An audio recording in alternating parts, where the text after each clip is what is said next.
Pai amado, toma, meu Deus querido, o teu servo nas tuas mãos, Pai. Usa, Pai querido, o pastor Jonatas, meu Deus, nesta noite, para ministrar a tua palavra, Pai. Revela, meu Deus querido, a tua palavra, Pai, em nome do Senhor Jesus Cristo. E fala conosco, meu Deus, porque nós estamos aqui para ouvir o Senhor falar, Pai, em nome do Senhor Jesus. Muito obrigado, meu Deus. Aleluias. Graças a Deus. Amém, irmãos? Dizer como Asaf disse, no momento da maior crise dele, quando ele compreendeu que o de mais precioso ele tinha, e você também tem, ele diz: todavia estou de contínuo contigo, tu me seguras pela minha mão direita, guia-me com o teu conselho, e depois me receberás na glória.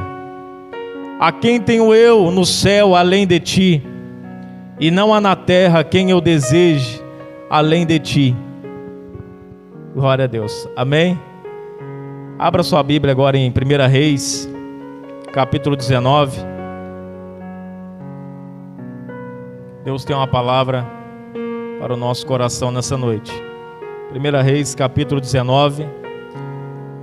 E nesta feita será uma palavra de consolo. Glória a Deus. Uma palavra que não tem sido costume meu pregar. Palavra de consolo. Mas o Senhor me trouxe ao meu coração esse texto. 1 Reis, capítulo 19. Serei breve.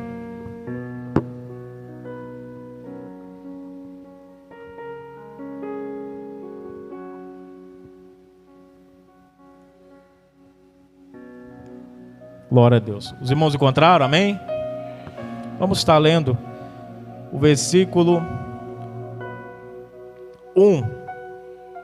E depois eu vou estar indicando qual versículo nós vamos estar lendo. Ora, Acabe fez saber a Jezabel tudo o que Elias havia feito, e como matara à espada todos os profetas. Então Jezabel mandou um mensageiro a Elias, a dizer-lhe: assim me façam os deuses e outro tanto, se até amanhã a estas horas eu não fizer com a tua vida como a de um deles. Elias teve medo e correu para salvar sua vida. Quando chegou a Berseba, que pertence a Judá, deixou ali o seu moço. Ele mesmo, porém, foi ao deserto. Caminho de um dia, chegou, assentou-se debaixo de um zimbro e pediu para si a morte, dizendo: já basta, ó Senhor, toma agora a minha vida, pois não sou melhor do que os meus pais. E deitando-se dormiu debaixo do zimbro. De súbito um anjo o tocou. Ele disse: levanta-te e come. Ele olhou e viu que à sua cabeceira estava um pão cozido sobre as brasas e uma botija de água. Tendo comido e bebido, tornou a deitar-se. O anjo do Senhor voltou segunda vez, tocou-o e lhe disse: levanta-te e come, pois muito longo te será o caminho. Levantou-se e comeu e bebeu, e com a força daquela comida caminhou 40 dias e 40 noites até Horebe, o monte de Deus. Glória a Deus. Amém? Pode tomar o seu assento, glorificando ao nome do Senhor. Eu sempre falo, se quiser acompanhar na Bíblia, acompanhe. Se quiser fechar a Bíblia e guardar também, fique à vontade. O que você não pode fechar é o coração, porque Deus irá falar conosco de maneira poderosa. E eu disse conosco, porque também eu vou ouvir. O ouvido mais próximo é o meu. Então, estarei ouvindo o que Deus irá falar conosco nessa noite. Nós conhecemos a história de Elias, desse profeta que surgiu de lugar nenhum. Eu falo isso porque é um profeta que não tinha genealogia, ninguém sabia de onde ele veio. Ele só sabia que vinha lá de Gileade, um lugar lá que você procurando no mapa você não encontra. Quando Jezabel pensava que já havia exterminado todos os profetas de Deus, surge ele na frente do palácio de Acabe, e com uma palavra profética, com um enunciado profético. Enunciado profético, diferente de uma profecia, é que ele não depende de Deus ter falado antes. O enunciado profético é quando Deus dota a pessoa da capacidade de falar antes mesmo de ter ouvido Deus falar. E depois Deus confirma. E ele chega com o enunciado dizendo o seguinte: Acabe, ele fala: eu vivo perante a face do Senhor. Não é com essas palavras, mas parafraseando o texto: eu vivo perante a face do Senhor, e esse Deus, perante cuja face eu estou, eu afirmo que não haverá chuva sobre a terra senão segundo a minha palavra. Capítulo 17 de 1 Reis. Foi a palavra que ele disse a Acabe. Só que Acabe, infectado, contaminado pela sua esposa Jezabel, a rainha das prostituições, e também sacerdotisa de Baal e de Acera. Na cultura deles, Baal era o deus da chuva, Acera era a esposa de Baal. Tanto um quanto o outro era como se fosse o deus da fertilidade. Então não haveria possibilidade disso acontecer, porque eles tinham mais de 400 profetas de Acera e mais de 450 de Baal. Então, na concepção de Acabe, tu és um louco. Só que mais vale um do que 850. Toma cuidado se você está ouvindo pela quantidade de pessoa que está falando a mesma coisa, porque nessa situação, nesse cenário, 850 falavam a mesma coisa: vai chover sim, porque Baal tem poder para mandar chuva. Mas apenas um profeta, vestido estranho, a roupa era estranha, surgiu do nada. Com que autoridade você fala? Eu vivo perante a face dele. Quem vive perante a face do Senhor tem autoridade e autonomia para falar. E quando fala, vai acontecer. Porque Deus deu autoridade àqueles que estão intimamente ligados a Ele. Pode ter certeza que o diabo não teme aquele irmão que não está nem aí, que só vem na igreja por vir. Mas ele teme aquele que dobra o joelho em casa e tem um momento de intimidade com Deus, que ele não abre mão. Esse o diabo teme. Esse faz a diferença onde passa. E Elias faz esse enunciado e Deus fala para ele: foge. Resumindo, vai para o Querite. Você beberá do ribeiro, e eis que eu tenho já ordenado aos corvos que te alimente. Para você que fica pensando, esse problema, com certeza, de repente, escapou do controle de Deus. Deus, ele se antecipa ao problema. Quando ele chega a Elias, ele fala: Elias, você nem sabia que você tinha um problema, mas eu estou te dizendo, você tem. Acabe vai vir atrás de você. Então vai para o Querite, que eu já providenciei água para você beber, e providenciei já os corvos que vão trazer pão e carne de manhã e de tarde para te alimentar. Louvado seja o nome do Senhor. E essa palavra é profética para alguém que está pensando: como será de mim agora? E Deus fala: não se preocupe, não esqueça que eu sempre vou à frente. Eu já preparei a porta que irá te sustentar. Eu já preparei o rio da onde você vai beber e os corvos que vão te alimentar.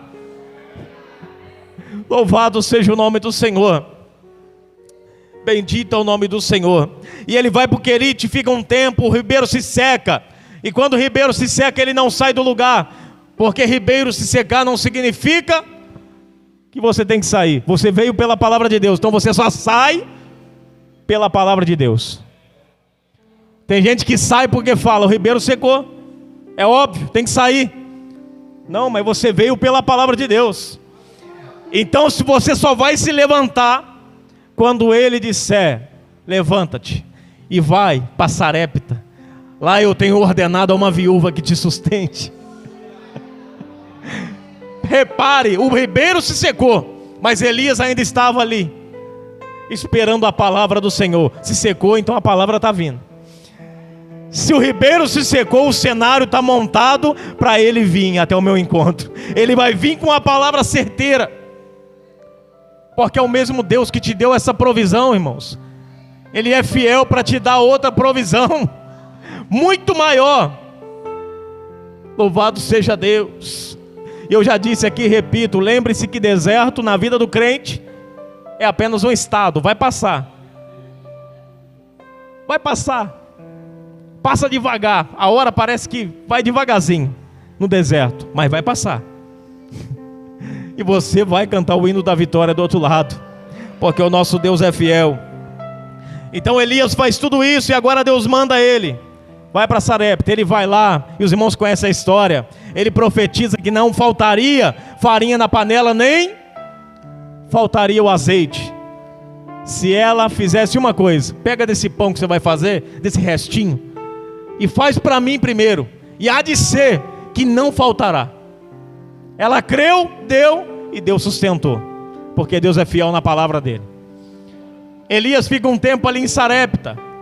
Ele vê que aquela mulher não tinha filho, e ele profetiza ali que ela teria um filho, e Deus abençoa e ela tem um filho. O filho morre, os irmãos sabem, passa mal, cai e morre. Elias chega, deita sobre o menino,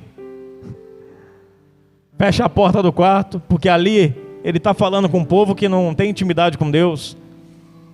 É um povo que é abençoado, mas a viúva não tinha intimidade com Deus. Então, para quem não tem intimidade com Deus, irmãos, tem que fazer isso, ó. Você fica do lado de fora, porque você ainda não está nesse nível. Deixa que eu só entro. É Jesus falando, Tomé, fica para fora. Ele falando, Bartolomeu, fica para fora. Irmãos, se Deus fizesse uma seleção dessa, eu não queria ter o meu nome citado. Jonatas, para fora. Fala, não, Senhor, deixa eu entrar, que eu acredito. Eu estou brincando, mas é sério. Imagina se numa reunião dessa, onde Deus iria realizar um grande milagre, será que Ele colocaria você lá dentro? Será que Ele encontraria em você maturidade e fé suficiente para te colocar dentro do quarto com Ele? Não estava no cronograma, mas já foi. Agora está. Deus, Ele está chamando nós para uma intimidade maior, para um relacionamento mais próximo. Foi dito aqui, o Senhor é o meu pastor, nada me faltará. Por que não faltará? Porque Ele me faz repousar em pastos verdejantes. Ele me guia. Olha, Ele, ainda que eu ande pelo vale da sombra e da morte, Ele estará comigo. Repare que o poder está nele. Se você tem Ele, você tem tudo. Se não tem Ele, não tem nada. Louvado seja o nome do Senhor. Então Elias ali, ele profetiza, e aquela mulher, e agora ele chega sobre aquele menino que estava morto, clinicamente morto. E a Bíblia diz que ele deita sobre o menino. Ele ora a Deus e sai com o menino de mãos dadas. Está vivo. Porque profeta que tem autoridade é assim. Ele entra numa situação, o cenário está um jeito, mas na hora que ele sai é diferente. O cenário tem que mudar. Quando um profeta de Deus, entenda o que eu estou falando. Eu sei que não existe profeta no dia de hoje. Existem pessoas com dom de profecia, mas entenda profeta como homem de Deus. Quando um homem de Deus entra num cenário, ele pode estar esquisito, mas quando ele sair, o cenário tem que mudar, porque ele tem autoridade de Deus. E os capeta que está tudo escondido vai ter que sair daquele cenário, vai ter que partir em retirada. Se não partir, está errado.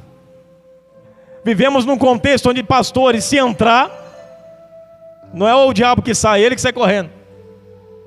Porque a coisa está feia. Pastores que estão devendo. Eu não estou falando devendo financeiramente, não. Estou falando de devendo diante de Deus. Estão com pendências graves.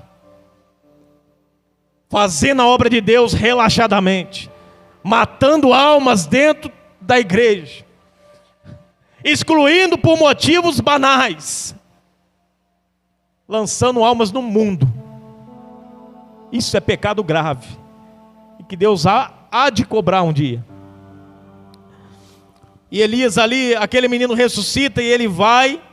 E Deus ele fala para ele assim: Elias, eis que chegou o tempo que eu vou derramar chuva sobre a terra.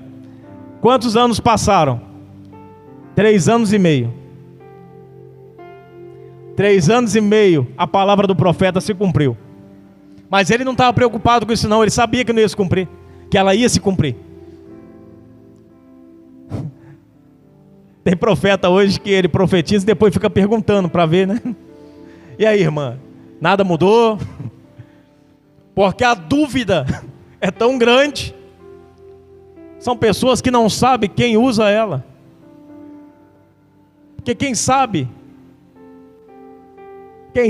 o Deus que habita nele e que opera através dele, não tem dúvida nenhuma. Profetiza e sabe que vai acontecer. Não fica nem perguntando, não sei o dia, mas vai acontecer. Pode esperar, porque eu sei quem fala comigo. Louvado seja o nome do Senhor. E ele vai, e Deus fala para ele: eu vou mandar chuva sobre a terra. Vai até Acabe. E ele vai até Acabe. E quando ele chega até Acabe, ele faz um pouco diferente. Como Elias sempre faz alguma coisa diferente. Ele fala: leve todos os profetas de Baal, de Azera e todo Israel, convoca todos para o Monte Horebe, o Monte Carmelo, perdão, para o Monte Carmelo. E há de ser que lá nós faremos um desafio. O Deus que responder com fogo, esse é Deus. E a Bíblia diz que ali aquele evento aconteceu. Perceba Elias indo para lá e para cá, para a casa da viúva. Olha tanto de tribulação que esse homem está passando. Por amor a ele? Não, por amor à obra. Para você ver que muitas das vezes você quer parar, mas é por mimimi, dor de cabeça, por desânimo, por coisinha besta, irmãos. Mas tem um homem de Deus em Israel que está profetizando, vivendo na dependência de Deus. E a Bíblia vai dizer que quando ele chega lá, aqueles profetas de Baal, 850 contra 1, eles todos preparam um altar. E não vem o fogo. 850. A maioria, irmãos, não significa que Deus está no negócio. Já falei e repito. Tem igrejas hoje que está bombando, mas não tem nada de Deus. Tem igreja que não, você procura banco para sentar porque não tem espaço mais. Eu estou falando que tem igreja, não estou falando que são todas, mas tem. Mas Deus não está nessa igreja. E aliás, a igreja, na concepção dela, nem precisa de Deus, porque já tem financeiro, já tem toda a cultura da igreja formada. Para que Deus, se eu faço o meu culto? Para que Deus, se eu tenho a minha liturgia? Para que Deus, se eu domino aqui o negócio? A coisa está feia. Cada um montando a sua doutrina. Não estou falando de Bíblia, estou falando de doutrina carnal, apenas para manter ovelhas aprisionadas dentro do aprisco. Há uma grande diferença em pôr em liberdade. Eu já disse, os irmãos virem liberdade voluntariamente para a igreja, e de você encarcerar as pessoas com palavras, dizer que você vai para o inferno, porque não fez o que eu disse.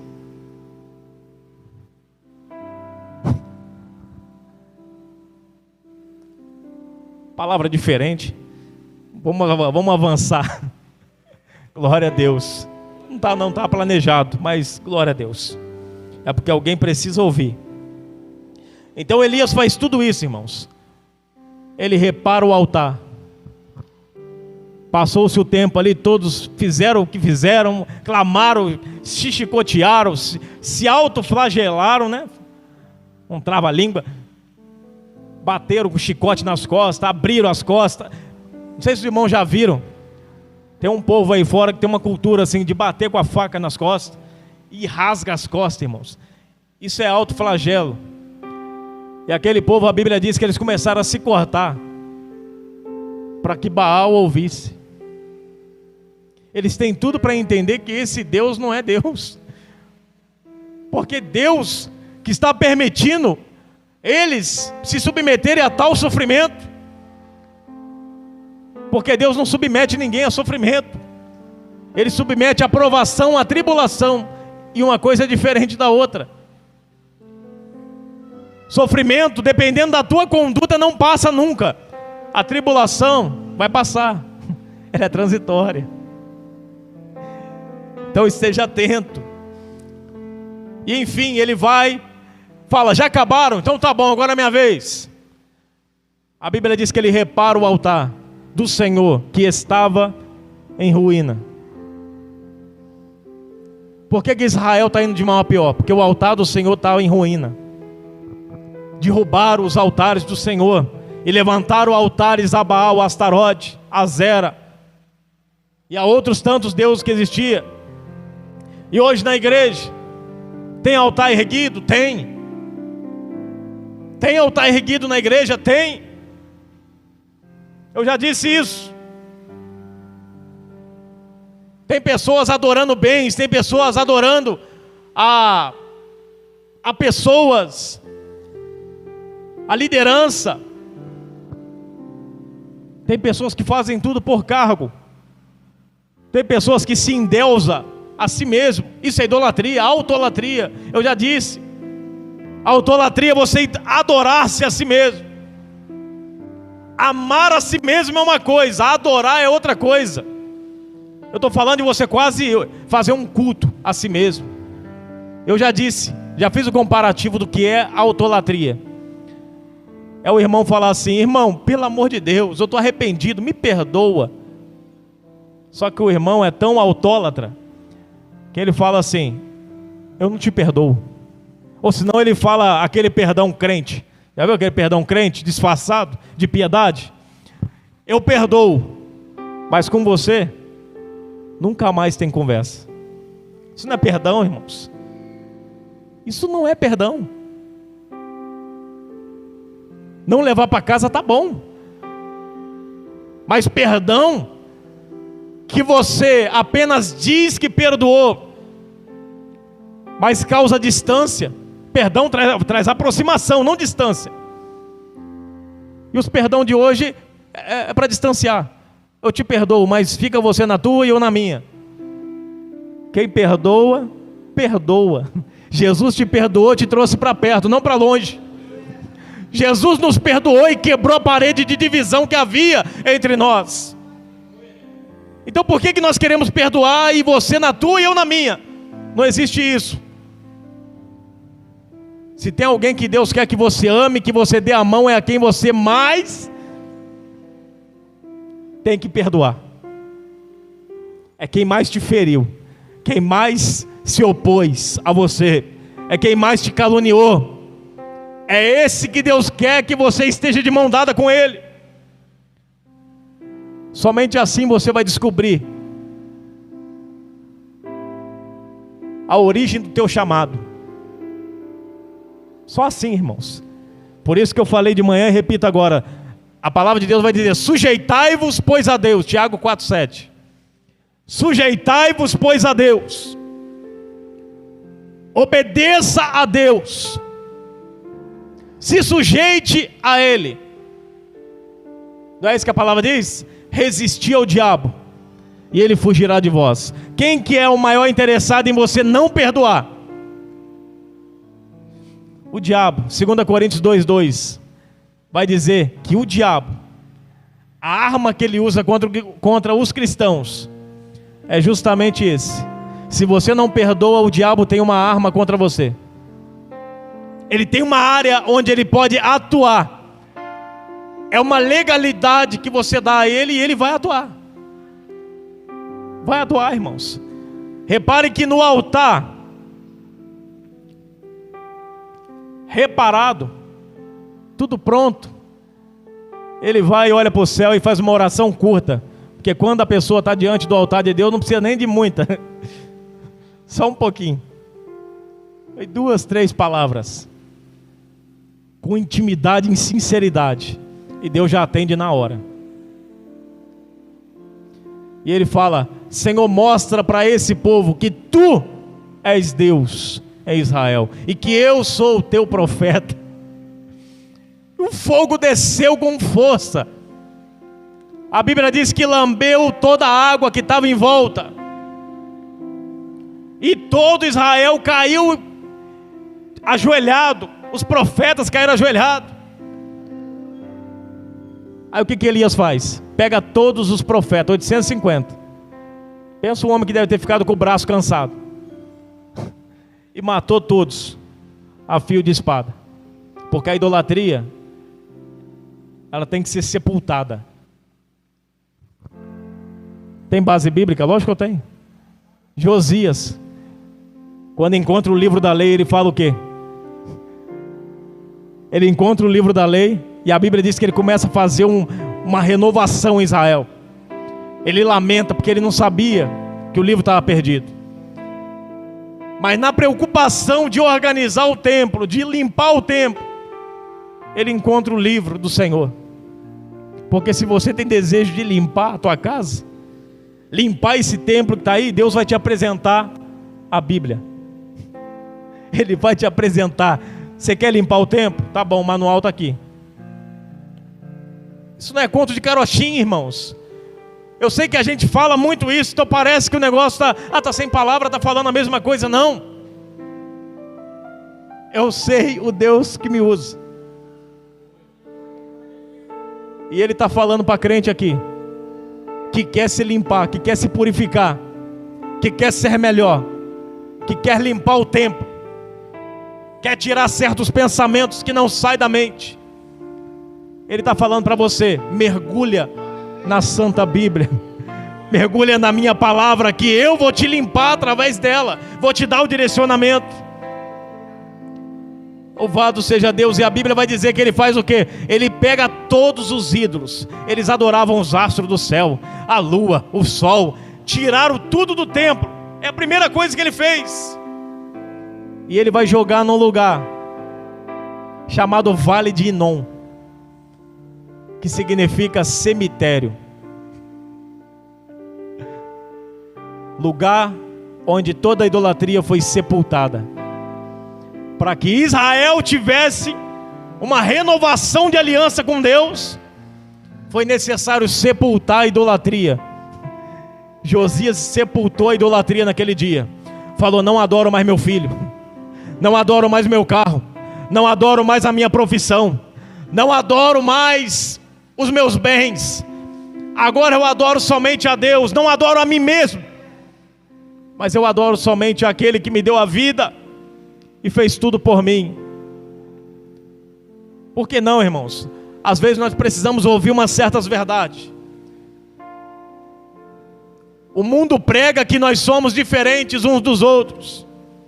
O mundo prega que eu sou melhor porque estou numa posição aparentemente maior, mais elevada. Mas Jesus prega que quanto mais é dado, mais é cobrado. Maior é aquele que serve do que aquele que é servido.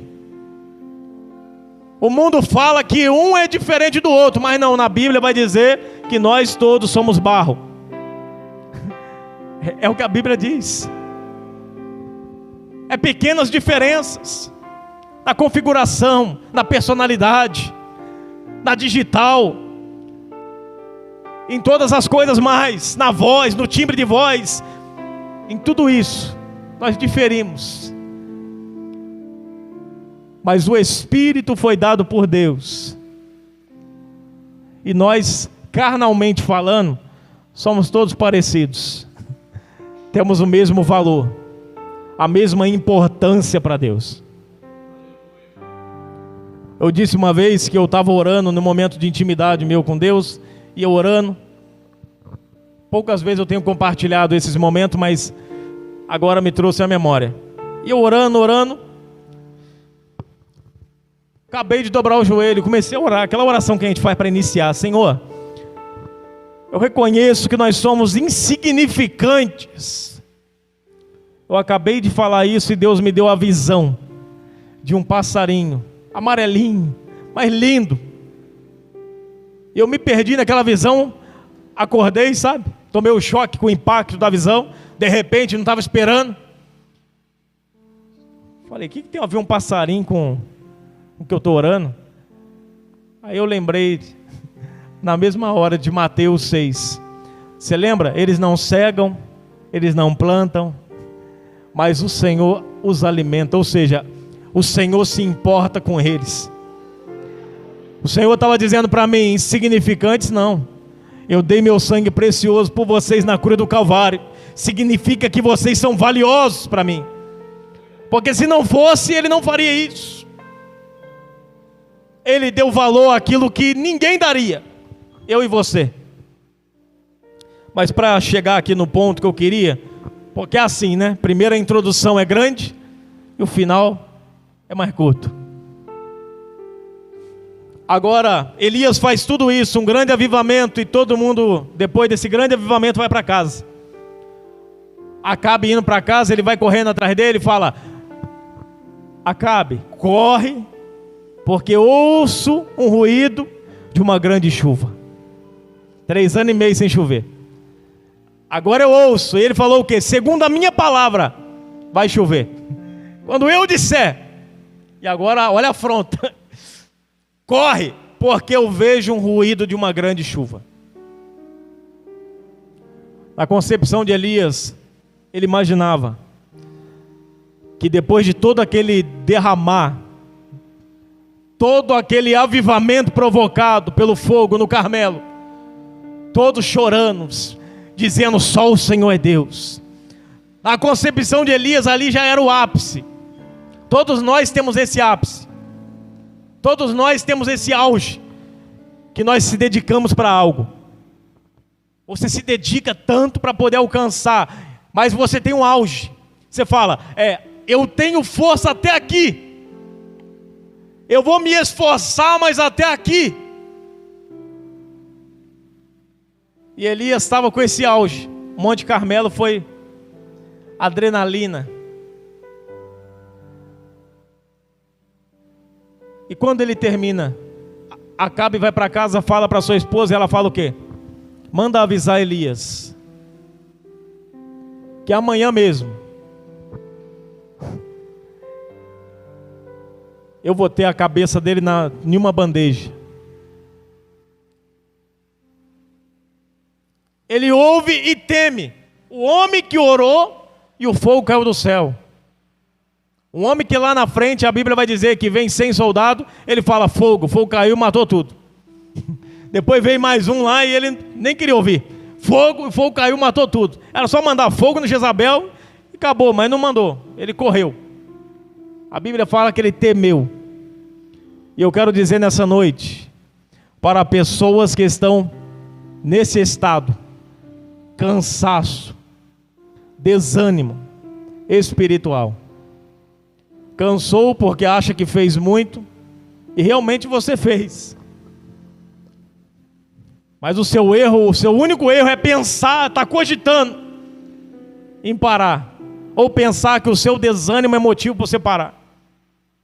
Desânimo também é transitório, vai passar. Se Jesus desanimasse na via dolorosa, falasse, eles que lutem, nós não estaríamos aqui. Se os apóstolos não lutassem, tivessem desanimado na prisão, a mensagem não chegaria até nós. Se nós pararmos, a geração que vem vai receber o quê? Se essa igreja de hoje desanimar, o futuro da igreja está comprometido. Eu vim hoje como porta-voz de Deus para te dizer que é você quem vai provocar o avivamento da próxima geração através da tua família. É você quem vai provocar o avivamento da próxima geração através do teu filho, através do teu exemplo dentro de casa. Comece a orar, comece a apresentar, comece a pregar para ele, porque Deus vai levantar ele. E só não levantou ainda porque no teu exemplo ele ainda vê desânimo. No teu exemplo ele ainda vê que você não tem fé o suficiente. Como assim? A mãe tem fé, mas vive brigando. Como assim? O pai tem fé, mas vive fazendo isso, aquilo. Legado se deixa pelo exemplo. Legado não se deixa com palavras. Legado se deixa por exemplo. Legado não se deixa por palavras. Não adianta falar, repetir, como se faz o terço. Não adianta.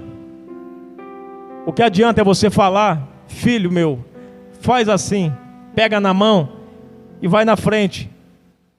Fala, aqui tem um espinho, filho, ó, levanta o pé. Ou se não, pisa no espinho, ó filho, me machuquei. Porque você está na frente, está sendo exemplo. Detalhe é que quem é exemplo sofre mais. Mas é necessário que alguém com mais força sofra. Irmão, se ninguém for forte na história, o que será da igreja, irmãos? Acontece que a geração de hoje é egoísta. A geração de hoje já está preocupada assim: eu vou viver até morrer, importa que eu seja salvo, importa que eu tenha força. Mas e daí? O que farão se Jesus vier daqui a 10 anos e nós não estivermos aqui? Que farão os pastores que não receberam nutriente necessário? Que farão os obreiros que não foram bem disciplinados, que não viram nada na obra de Deus, não experimentaram nada? O que eles vão passar adiante? Então entenda uma coisa: você mãe, você pai, você avó, você precisa provocar esse avivamento dentro da sua casa, fazendo culto doméstico, começando a fazer orações, começando a provocar seus filhos a ler a Bíblia, fazer alguma coisa diferente. Sair dessa doença de celular, internet, Netflix. Sair dessa doença. Parece ser libertador, mas isso na verdade aprisiona. Nossos crentes estão mais fracos porque vivem nisso, presos. Não tem tempo para ler a Bíblia, mas tem tempo para assistir 3, 4 séries. Maratona. Vira a madrugada assistindo uma série. Eu já fiz isso. Eu acho da hora quando eu falo eu fiz isso, todo mundo olha assustado. Eu sou humano também, irmão. Eu já fiz isso. Virei a madrugada porque gostei da série. Mas pede para virar orando e lendo a Bíblia. Se o nosso desafio, a nossa entrega for pequena, não espere coisa grande não. A entrega de Elias foi grande, por isso o fogo veio, mas veio, e não veio só sobre o altar, veio sobre tudo que estava em volta, e toda a água secou, porque a entrega dele foi demais. Então, se você não entregou assim ainda, chega na tua casa e começa a entregar diferente hoje. Fala: Senhor, a minha semana, a minha segunda-feira de trabalho será diferente. Senhor, essa semana será diferente, porque eu vou entregar como nunca me entreguei na tua presença. A começar assim, Senhor, segunda-feira, vou começar a fazer a oração de meia hora. Estou dando dica já, ó. Vou estar fazendo oração de 15 minutos. Que seja, que 10 minutos, que seja. Mas segunda, todo dia agora, Senhor, eu vou te separar um momento de 10 minutos para orar. E um momento para ler a tua palavra. E Deus há de abençoar. A Bíblia vai dizer, eu já estou concluindo já, irmãos, que quando Jezabel fala isso, ele teme e corre. Mas essa fuga desse homem, esse medo dele, a ciência explica. Angústia, frustração. Quem é que nunca sentiu frustrado por ter feito tanto, chegado no limite, e a situação continua do mesmo jeito, da mesma maneira? Quem? Eu já posso levantar a mão. Eu já fiz coisas e fiquei frustrado com o resultado. É doloroso. Imagina Elias, que estava sozinho aparentemente. Ele não sabia que tinha 7.000 por aí. Ele não sabia que tinha 100 escondido. Mas ele estava sozinho. O sentimento é esse: todos são contra mim. E a ciência vai nos afirmar isso. Que quando você recebe uma descarga de adrenalina, como no momento do Carmelo, foi adrenalina, irmãos. Uma adrenalina tão grande que altera no nosso corpo, altera o nosso cortisol. Rapidinho, um pouquinho de ciência. Altera o cortisol, que é o hormônio do estresse. E quando esse hormônio do estresse, cortisol, ele é alterado, o seu humor vai sofrer mudanças. É onde você tende a ficar desanimado, onde você tende a ficar depressivo. E muitas pessoas caem nesse lamaçal e não levanta mais. Eu não posso afirmar que Elias estava depressivo, mas desanimado estava, frustrado ele estava. Porque ninguém vai chegar num momento como esse e dizer: eu quero a morte, se não estiver muito frustrado.